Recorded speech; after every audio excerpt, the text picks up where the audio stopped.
तो अभी 12:06 हो चुके हैं और मेरा काम था कुंडिल में।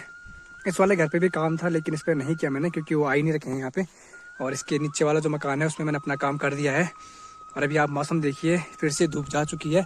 अभी तक बहुत ही अच्छी धूप आ रखी थी लेकिन इस साइड को आसमान खाली है और इस साइड को हल्के हल्के बादल है आसमान में। तो कुछ ऐसा नज़ारा बना हुआ है काफ़ी गजब का और हवा चल रही है बिल्कुल ठंडी वाली। तो अभी तैयारी हो रही है चवट्टा जाने की। तो यहाँ से मैं जा रहा हूँ पैदल बड़े माल्ड गाँव तक। वहाँ पे मेरा दोस्त है, अभी तक उनके गांव में दिहाड़ी चल रही थी तो वो दिहाड़ी पे था और अब हम जा रहे हैं चवट्टा मैच देखने के लिए। काम था नहीं आज, चाचा भी कुंडिल में नहीं है तो जितना काम मैंने करना था वो मैंने कर दिया है। अब जाएंगे और आराम से वहाँ पे मैच का आनंद लेंगे और आपको भी दिखाएंगे किस टीम का मैच हो रहा है। मौसम बड़ा ही सुहाना हो रखा है और ठंडी वाली हवा चल रही है। और ये सामने है छोटा माल्ड गाँव।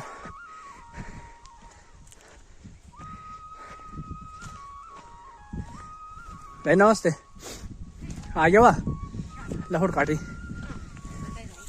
चवट खा लो जरा।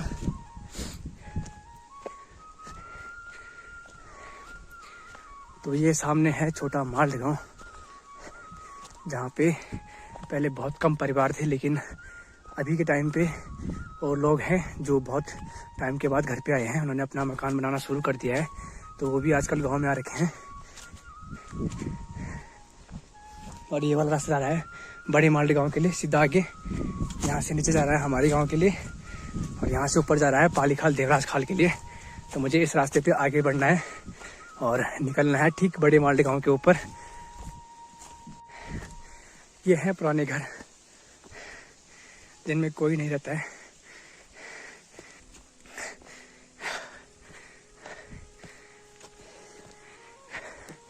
तो यहाँ तक है छोटा माल्ड गांव, यहाँ ऊपर लास्ट घर है। उसके बाद आगे रास्ता जा रहा है पालीखाल के लिए। ये वाला घर भी टूट चुका है, ये देखिए बड़ी बड़ी झाड़ियाँ हो रखी है उसके अंदर और बहुत सारी यादें इस रास्ते के साथ जुड़ी हुई है। स्कूल टाइम का रास्ता है हमारा ये।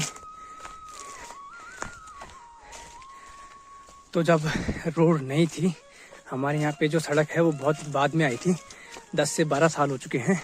उससे पहले ये आम रास्ता था लोगों का देवराज खाल चवट्टा खाल जाने का। और यहाँ पे पहले जो मालू के पत्ते होते हैं, ये जो आपको ऊपर दिखाई दे रहे हैं, पहले बहुत सारे थे यहाँ पे लेकिन अब सिर्फ यहीं पे बचा हुआ है। एक ही बेल है इसकी और उस साइड को है। इनके पत्तल बनते हैं लेकिन अब बहुत कम बनते हैं इनके पत्तल। पहले ज़माने में खाना खाने के लिए इन्हीं पत्तों का यूज़ करते थे लोग। ये जो आपको दिखाई दे रहे हैं रास्ते भी बंद हो चुके हैं और यहाँ पर देखिए लोगों ने अपनी घास तक नहीं काट रखी है खेतों की। सारे ऊपर खेतों में घास ही घास हो रखी है और सारे खेत बंजर पड़े हुए हैं। रास्ते भी अब बंजर और वीरान हो चुके हैं क्योंकि बहुत कम लोग इन रास्तों पे आते हैं। और यहाँ से सामने ये कुंडिल हो गया और उसके ही नीचे थोड़ा सा नीचे साइड को है खेड़ गाँव। तो कुछ ऐसा दिखता है ऊपर से लेकिन एक चीज़ है जो बहुत ही बेकार लगती है। और जैसे कि मैं उत्तराखंड के जो और ब्लॉगर है उनकी वीडियो देखता हूँ तो उनके यहाँ पे बहुत ही अच्छी खेती होती है। मतलब देख के ही एक अच्छी वाली फीलिंग आती है, एक रौनक है उस साइड के जो गांव है वहाँ पे, क्योंकि उनके जो खेत हैं वो पूरे हरे भरे रहते हैं। और अगर आप हमारे यहाँ के खेत देखोगे तो आपको सब बंजर और सूखे सूखे खेत देखने को मिलेंगे। जैसे कि आप ये देखिए। अब आप सोच सकते हो कि यहाँ से पलायन बहुत ज़्यादा मात्रा में हुआ है और बहुत ज़्यादा लोगों ने अपनी खेती छोड़ दी है। अब आपको सिर्फ हर जगह यहीं का हाल नहीं है, सामने वाले जितने भी गांव हैं सारी जो खेती है वो बंजर पड़ चुकी है। ये एक बहुत ही चिंता का विषय है हमारे इन पहाड़ के लोगों के लिए। जो पहले के लोग थे वो बहुत मेहनती थे लेकिन अब दशा देखिए इन खेतों की, सारे खेत बंजर हो चुके हैं। आने वाले टाइम में इनमें बहुत बड़ी बड़ी झाड़ियाँ होने वाली है। अगर लोग अभी भी इस चीज़ को लेकर सीरियस नहीं हुए तो क्योंकि लोगों ने अब घास काटना भी छोड़ दिया अपने खेतों में। पहले की जो महिलाएं थी, जैसे कि अपने ही गांव की बात करता हूँ मैं, तो हमारा गांव यहाँ साइड को है और सामने जो बड़ा सा पहाड़ आपको दिखाई दे रहा है वहाँ तक जा रखी है मेरी दादी लोग। जितनी मतलब जो मेरी दादी है वो हमें बताती है कि घास काटने के लिए वो कितनी दूर दूर तक जा रखी है। और आजकल की जो महिलाएं हैं वो अपने घर के सामने तक का घास नहीं काट पा रही हैं। ये भी एक चिंता का विषय है, इसको सोचना चाहिए लोगों को और धीरे धीरे अपने खेतों को आबाद करना चाहिए।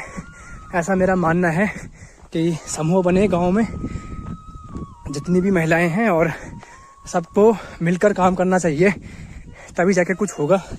नहीं तो आने वाले टाइम में जो ये खेत आपको बंजर दिखाई दे रहे हैं, इनमें बहुत बड़ी बड़ी झाड़ियाँ हो जाएंगी और गांव के आसपास ही बहुत बड़े बड़े जंगल हो जाएंगे। बाकी अभी मैं पहुंच चुका हूं धार में और यहाँ से जो नज़ारा है वो काफ़ी गजब का दिखाई देता है। यहाँ पे हवा चल रही है ठंडी वाली, लेकिन मेरे को गर्मी हो रही है क्योंकि धूप लग रही है। बाकी मेरे पीछे का आप नज़ारा देखिए, काफ़ी गजब का नज़ारा है। और सामने कुंडिल है जहाँ पे बहुत सारे मकान बन चुके हैं और कुछ लोग बनाने की सोच रहे हैं और कुछ मकान अभी प्रगति पे हैं, तो ये अच्छी बात भी है। लेकिन जो लोग घर पे आ रहे हैं वो गर्मियों के टाइम पे ही अपने गांव में आएंगे और उसके बाद ठंडियों में फिर शहरों की ओर चले जाएंगे, ऐसा वो बोलते हैं। सुना भी है मैंने बहुत लोगों से ऐसा। और ये रास्ता है पुराना वाला, देखिए सीमेंट का रास्ता है और इसके आसपास बहुत बड़ी बड़ी झाड़ियाँ हो रखी है। यहाँ तक आते आते हालत ख़राब हो चुकी है और यहाँ से लेके और ठीक यहाँ तक पूरे खेत हैं। बहुत कम खेत हैं, मतलब ना के बराबर जो लोगों ने कर रखे हैं, बाकी सारे बंजर पड़ चुके हैं। कुछ मझगांव के हैं, कुछ माल्ड बड़ा गांव के हैं, कुछ बशूर वालों के हैं, कुछ छोटे माल्ड वालों के हैं। तो ये चीज़ें आपके साथ मैं शेयर कर रहा हूँ ताकि थोड़ी बहुत मतलब लोगों को भी हो कि हाँ भाई कुछ ना कुछ तो करना चाहिए इन खेतों में, क्योंकि मिलकर ही सब कुछ हो सकता है। यहाँ से सामने है मतलब जो दिखाई दे रहा है आपको गांव, वो माल्ड बड़ा गांव है, बहुत ही बड़ा गांव है। यहाँ ऊपर से लेके और ठीक नीचे तक रोड के ऊपर, यहाँ से बहुत आगे तक के गांव दिखाई दे रहे हैं। रेटाखाल हो गया, कुरख्याल, दहेली, ये कोलगांव, हलुनी हो गया, भैड़गांव हो गया, संगलाकोटी हो गया, सामने धैड़खोल, कांडई और मालकोट, दलमाणा, दसमणी हो गया। बहुत सारे गांव दिखाई दे रहे हैं और कुछ उस साइड के गांव हैं जो कि एकेश्वर ब्लॉक में आते हैं। पाली हो गया और बहुत सारे गांव हैं, नाम पता नहीं है मुझे उस साइड के जो गांव हैं उनके। तो अभी मिलते हैं आपको थोड़ी देर बाद, और या तो फिर आपको मिलेंगे अगले वाले ब्लॉग में, क्योंकि ये ब्लॉग थोड़ा सा लंबा हो गया है। तो बने रहिए ब्लॉग के साथ और ध्यान रखिए अपना। अब आपको अगला वाला जो ब्लॉग दिखेगा वो मैच का दिखेगा, क्योंकि आजकल पहाड़ों में हर जगह टूर्नामेंट चल रहे हैं और बहुत सारे युवा हैं जो उन टूर्नामेंट में प्रतिभाग करते हैं। तो चलिए इस ब्लॉग को यहीं पर समाप्त करते हैं।